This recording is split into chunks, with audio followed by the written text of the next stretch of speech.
Yan guys, magluluto tayo ng adobong manok. Kailangan ang adobong manok ang dapat ay hindi nawawala ay ito. Pangalawa pa ang paminta, hindi nawawala. At saka napapasarap pa rin siya si Ginisha Mix. Okay. Ayaw, di ma. Yan ang mga sangkap natin at kailangan pa rin natin ng service. One, suka. Kailangan din natin na may takip.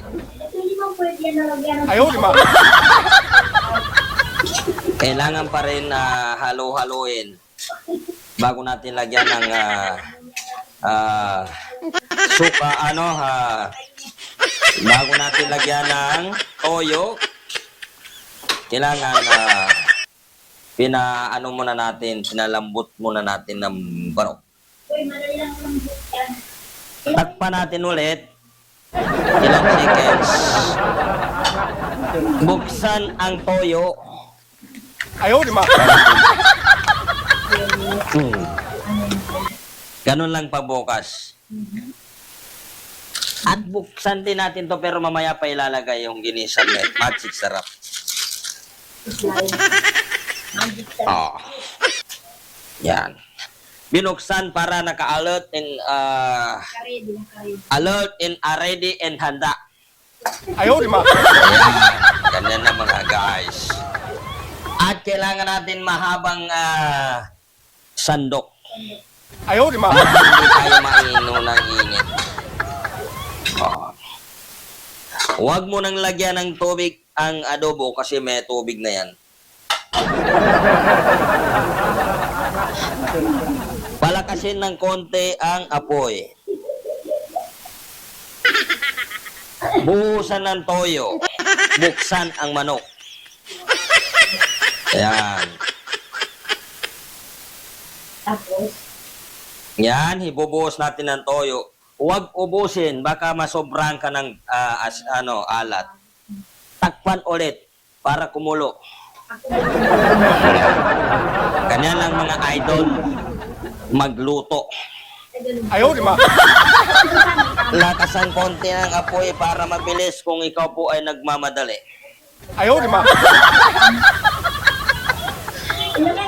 Pag-abot ng ilang minuto, sandukin at baliktarin ang adobo para kalat yung toyo.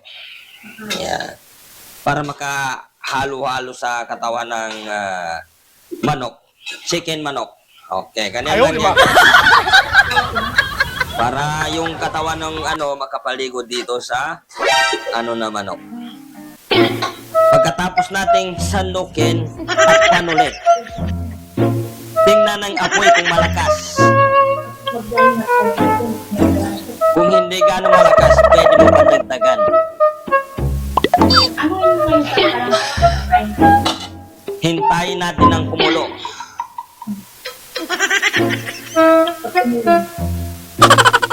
Huwag uubusin isang ganito kasi baka hindi mo na makain sa sobrang alat.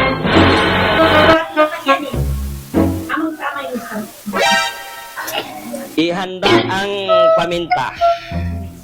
Buksan.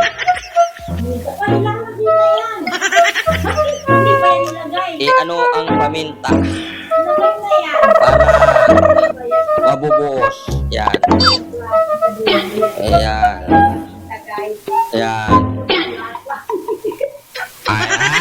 4 na paminta ang durog ang ating ilalagay. Buksan ulit ang tinakpan manok. Ilagay dito para hindi na mapasok. Ilagay dito ang paminta. Ilagay dyan, pangalawang lagay ng paminta. Ilagay ang pangatlong paminta.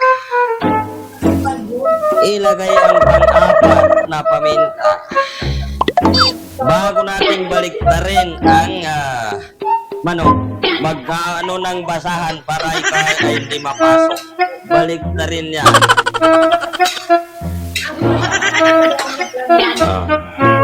Ganyan yan. Para matanggal ang niya, para ma-solid ang lasa. Ayan.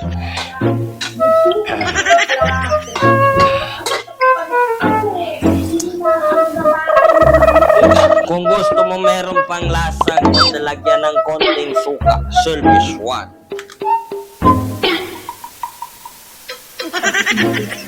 Sakto na yan. Tagpan ulit ang manok. Hintayin ulit ang kumukulo. Kumukulo na talaga yan. Kailangan mo ngayon lang kalaan, magbuksan na sa Ay, ayos ang takip para hindi gaano sumingaw ang musok. Buksan ang takip.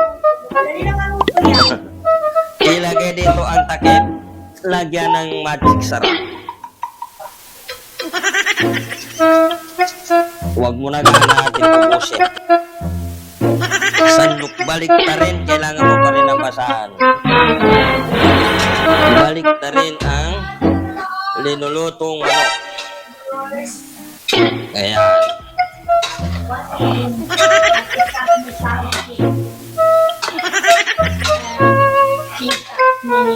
Okay. Kung meron kang sili, pwede lagyan ng sili. Pag wala, pass mo na.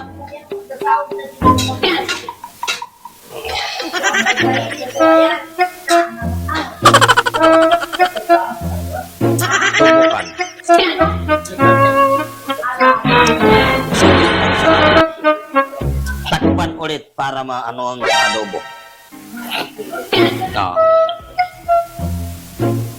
Ilagay ang kutsara. Hintayin tumayo ng ilang minuto.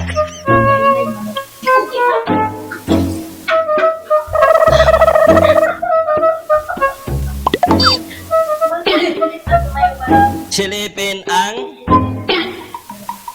ating adobo baka masobrahan, matutuyo. Ilagay ang takip. Kukunin ulit ang sandok. Kukunin ang basahan para hindi ka mapasok. Ilagay dyan. Balik ta rin. Wow! Tingnan nyo lang guys. Solid ang sarap ng solid at itsura na napakasarap ang ating adobo manok. Yan. Ganyan na mag-adobo. Asama adobo. Wow. Soup ka na yan. Ayan. Kung nasa restaurant kayo, sulit na hindi lugi ang inyong bayad. Sarap, masarap ang aking pagloko. Subukan natin. Ow! First in the best. Wala kang masabi. Tingnan nila lang mga guys. Hindi marunong yun. Hindi marunong yun. Hindi marunong yun. Hindi naglalagay ng suka. Ayan. Ayan ang pagluto ng adobo. Tingnan nila guys. Ilapit ko sa inyo. Wait lang guys. Okay. Wait lang guys. Kung gusto nyo makita ang solid ng adobo. Ayan, di ba? Oh. Nasa 10 minutes. Mabilisan pagluto. Ayan. Solid ng adobo. Masarap ng adobo. Ayan. Dito natin makikita kay Johnny TV Vlog. Oh.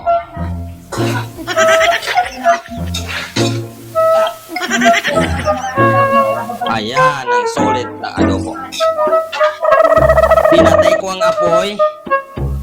Isusunod natin ang kanin kaya wala pang kanin. Di ba? Ayan. Shout out. Okay, maraming salamat. Hintay na natin ang ano. Panagaya ng manok na inadobo. Ipaang ng adobo. Ilipat dito sa ano ang adobo. Ganyan. Yan ang napapasarap sa adobo. Food ko rin na maayos para maubos ang natitira-tira dito. Ayan guys, oh.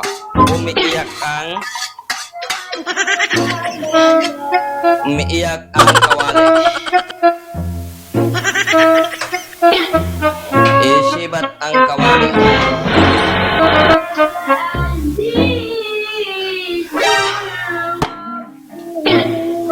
Lagyan ng takip ang adobo para hindi kainin ng pusa. Tikman sa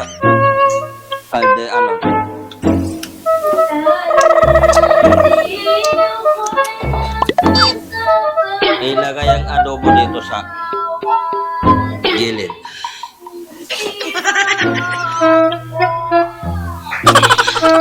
Magsasayang ng kanin. Lagyan ng sabaw ang kanin. Uugasan ng isang beses. Kasi maganda naman ang bigas.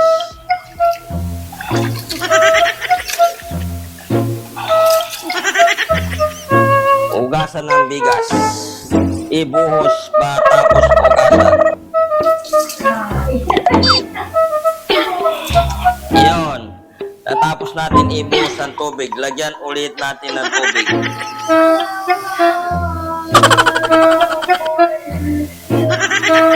Yun.